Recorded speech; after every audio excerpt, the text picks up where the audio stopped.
Previous class में हमने पढ़ा कि जो हमारी वेरिएशंस थी चैप्टर फर्स्ट का फर्स्ट टॉपिक वेरिएशंस क्या हैं और उनका हमने क्लासिफिकेशन भी प्रीवियस वीडियो में किया है।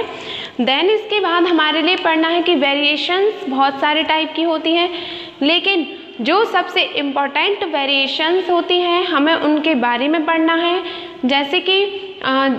मेन जो वेरिएशंस उनकी बात करें तो उनमें आता है आनुवांशिक विभिन्नता, यानी कि जेनेटिकली वेरिएशंस, आनुवांशिक विभिन्नता, आनुवांशिक विभिन्नता, जिन्हें हम जेनेटिकली वेरिएशंस भी कहते हैं। जेनेटिकली वेरिएशंस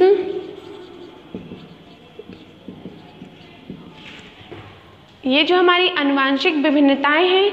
ये वो विभिन्नताएं होती हैं जो हमारे जर्मप्लाज्म यानी कि जो हमारी जनन अंगों की जो कोशिकाएं होती हैं, यानी कि जिनमें रिप्रोडक्शन करने की पावर होती है, कैपेसिटी होती है, और कुछ ऐसी सेल्स भी होती हैं जो रिप्रोडक्शन में हेल्प करती हैं। तो इस प्रकार की कोशिकाओं में जब उनके आनुवांशिक पदार्थ जैसे कि डीएनए है, आरएनए है, साइटोप्लाज्म, प्रोटोप्लाज्म, न्यूक्लियोप्लाज्म, इन सभी में यानी कि जो मोस्टली हमारे डीएनए में परिवर्तन के कारण या जर्म कोशिकाएं या जनन कोशिकाओं में परिवर्तन के कारण जो विभिन्नताएं उत्पन्न होती हैं, यानी कि जो अचानक परिवर्तन उत्पन्न होते हैं, उन विभिन्नताओं के लिए हम आनुवांशिक विभिन्नताएं या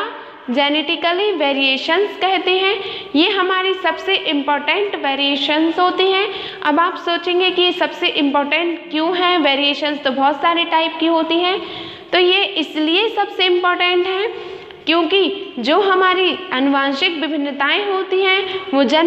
one generation to other generation में ट्रांसमिटेड होती हैं, यानी कि एक पीढ़ी से दूसरी पीढ़ी में जाती हैं। आपको बताया था कि जो पेरेंट्स होते हैं उनके जो जीनोटाइपिक कैरेक्टर होते हैं, जो उनकी संरचना होती है, उनके कलर, उनकी फीचर्स होते हैं, वो सेम उनके प्रोजेनी यानी कि उनकी संतान में होते हैं। तो वो क्यों होते हैं? तो वो आनुवांशिक विभिन्नताओं के ट्रांसमिशन या आनुवांशिक विभिन्नताओं के एक पीढ़ी से दूसरी पीढ़ी में जाने के कारण होती हैं। तो इन विभिन्नताओं को जो एक पीढ़ी से दूसरी पीढ़ी में जाती हैं और हमारे आनुवांशिक पदार्थ में परिवर्तन के कारण उत्पन्न होती हैं, इन्हें हम जेनेटिकली विभिन्नताएं या जेनेटिकली वेरिएशंस कहते हैं। और ये जो हमारी जेनेटिकली वेरिएशंस होती हैं, ये वेरिएशंस ऐसा नहीं है कि किसी एक पर्सन की डेथ होने के बाद ये विभिन्नताएं उसकी डेथ के साथ ही समाप्त हो जाएं। ये वेरिएशंस जो होती हैं व्यक्ति की मृत्यु के साथ ही बदलती नहीं हैं और ना ही खत्म होती हैं। ये वेरिएशंस लगातार एक पीढ़ी से दूसरी पीढ़ी में जाती रहती हैं, चाहे व्यक्ति की डेथ ही क्यों ना हो जाए, उसकी जो प्रोजेनी होगी उसमें वो कैरेक्टर ट्रांसमिटेड हो ही जाते हैं। और ये जो विभिन्नताएं हैं ये कभी भी खत्म नहीं हो सकती। इस प्रकार की जो वेरिएशंस हैं वो जेनेटिकली वेरिएशंस हैं। और जो हमारी जेनेटिकली वेरिएशंस हैं उन वेरिएशंस को यदि हम बाहर से देखना चाहें तो ये बाहर से नहीं देख सकते कि किसमें कैसे जेनेटिकली कैरेक्टर इंक्लूडेड हैं, लेकिन यदि हम उसके जीन को, उसके क्रोमोसोम्स या उसके डीएनए की स्टडी करें, माइक्रोस्कोपिक व्यू देखें, उनके कैरेक्टर्स का एनालिसिस करें, तो हम पता कर सकते हैं कि उसमें ये जो कैरेक्टर्स हैं जिन्हें हमने जीनोटाइपिक या आंतरिक कैरेक्टर कहा, ये किस टाइप से उसमें चेंजेस हुए हैं और किस टाइप से वेरिएशंस उसमें उत्पन्न हुई हैं। अब आनुवांशिक विभिन्नता और इसके बाद एक और जो मोस्ट इम्पॉर्टेंट वेरिएशंस है वो है कायिक विभिन्नता। कायिक विभिन्नता जिन्हें हमने सोमेटिक वेरिएशंस कहा है। सोमेटिक वेरिएशंस, सोमेटिक वेरिएशंस या जो कायिक विभिन्नताएं होती हैं,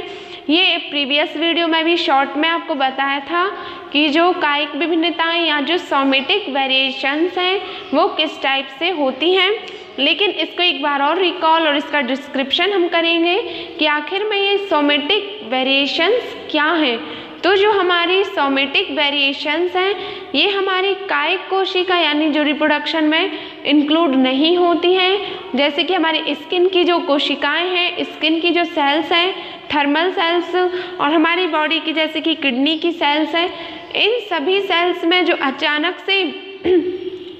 विभिन्नताएं उत्पन्न होती हैं उन विभिन्नताओं को हम सोमेटिक या कायिक विभिन्नताएं कहते हैं। अब इन विभिन्नताओं को लेकर जो सोमेटिक वेरिएशंस हैं उन विभिन्नताओं को लेकर जो हमारे साइंटिस्ट थे उनमें डिबेट हुआ। अरस्तु यानी कि जो हमारे विजमैन साइंटिस्ट हैं और लेमार्क साइंटिस्ट हैं, लेमार्क जो साइंटिस्ट थे उन्होंने कहा कि जो सोमेटिक वेरिएशंस हैं ये एक पीढ़ी से दूसरी पीढ़ी में जाती हैं, लेकिन जो विजमैन नामक एक साइंटिस्ट थे उन्होंने कहा कि जो हमारी सोमेटिक वेरिएशंस हैं वो हमारी जनन कोशिकाओं में नहीं उत्पन्न होती, कायिक कोशिकाओं में उत्पन्न हो रही हैं, इसलिए ये एक पीढ़ी से दूसरी पीढ़ी में नहीं जाती। और लास्ट में जो हमारे विजमैन साइंटिस्ट हैं उनके कथन को ही प्रेफरेंस मिला और उन्हीं के सिद्धांत को माना गया कि जो कायिक कोशिकाओं में विभिन्नताएं उत्पन्न हो रही हैं वो दूसरी पीढ़ी में नहीं जा सकती, और इस प्रकार से जो लेमार्क थे उनके कथन का खंडन कर दिया। और जो हमारी सोमेटिक कोशिकाएं होती हैं इन कोशिकाओं में जो विभिन्नताएं होती हैं ये विभिन्नताएं जीव की मृत्यु के साथ ही खत्म हो जाती हैं, यानी कि यदि हमारी स्किन में कोई भी इफेक्ट हुआ है, कोई भी न्यू चेंजेस हुआ है या वेरिएशंस हुई हैं, तो ऐसा नहीं है कि वेरिएशंस उसकी प्रोजेनी या उसकी संतान ऑफ स्प्रिंग में भी होंगी, ऐसा नहीं है, ये उसकी डेथ के साथ ही खत्म हो जाती हैं, फिनिश हो जाती हैं और दूसरी जनरेशन में ट्रांसमिटेड नहीं होती। अब हमने सोमेटिक वेरिएशन और जर्मिनल वेरिएशंस के बारे में पढ़ लिया। अब इसके बाद एक और वेरिएशंस हैं जो हमारे इन्वायरमेंटल इफ़ेक्ट यानी कि पर्यावरणीय प्रभाव के आधार पर होती हैं, और ये जो विभिन्नताएं होती हैं जो पर्यावरण के आधार पर होती हैं उन्हें हम पर्यावरणीय विभिन्नता कहते हैं। पर्यावरणीय विभिन्नता, ये जो हमारी पर्यावरणीय विभिन्नता या इन्वायरमेंटल वेरिएशंस होती हैं, ये वेरिएशंस जब भी किसी बॉडी में या किसी व्यक्ति या किसी स्पीसीज में उत्पन्न होती हैं तो इन वेरिएशन से एक जो मेन हमारे लिए प्रॉफिट होता है वो ये होता है कि हमारे लिए वातावरण के अनुकूल बनाती हैं, यानी कि यदि बहुत अधिक टेम्परेचर है, बहुत अधिक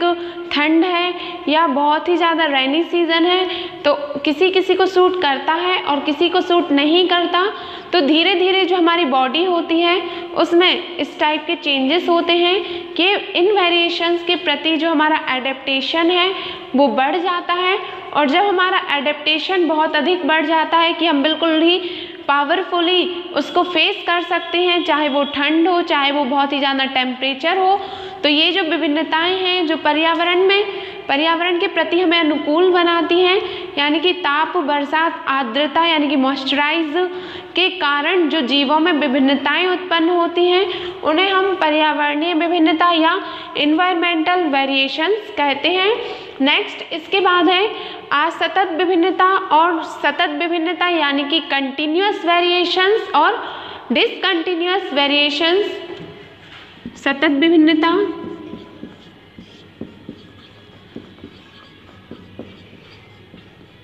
सतत विभिन्नता और असतत विभिन्नता।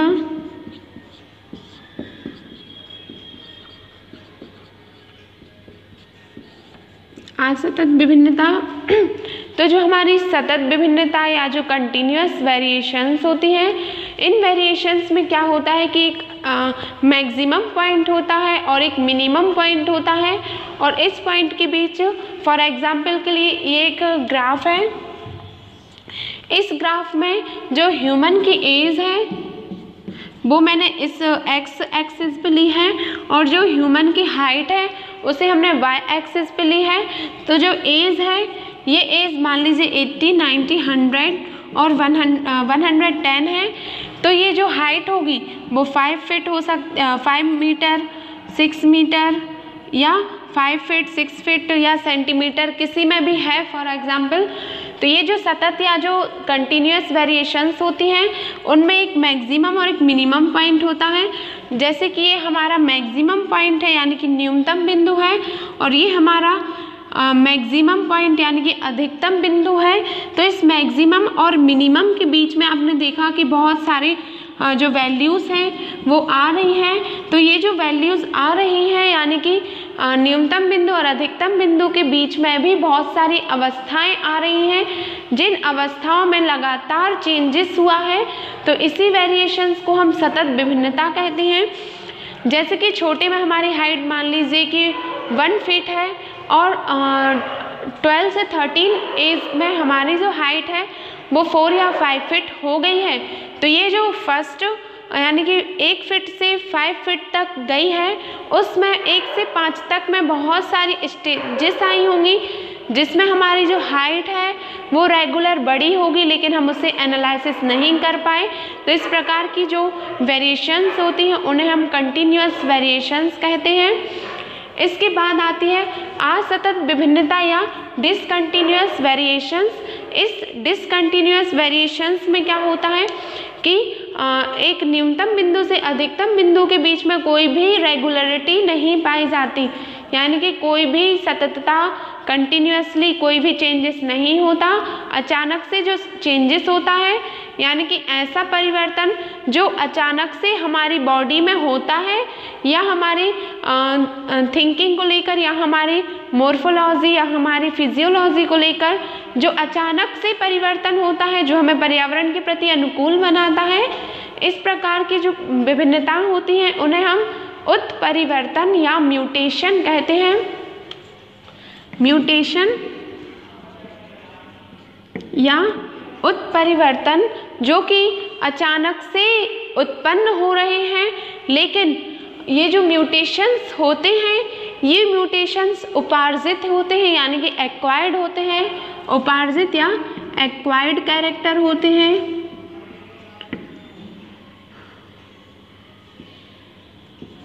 और जो हमारे एक्वायर्ड कैरेक्टर होते हैं, ये कैरेक्टर जैसे ही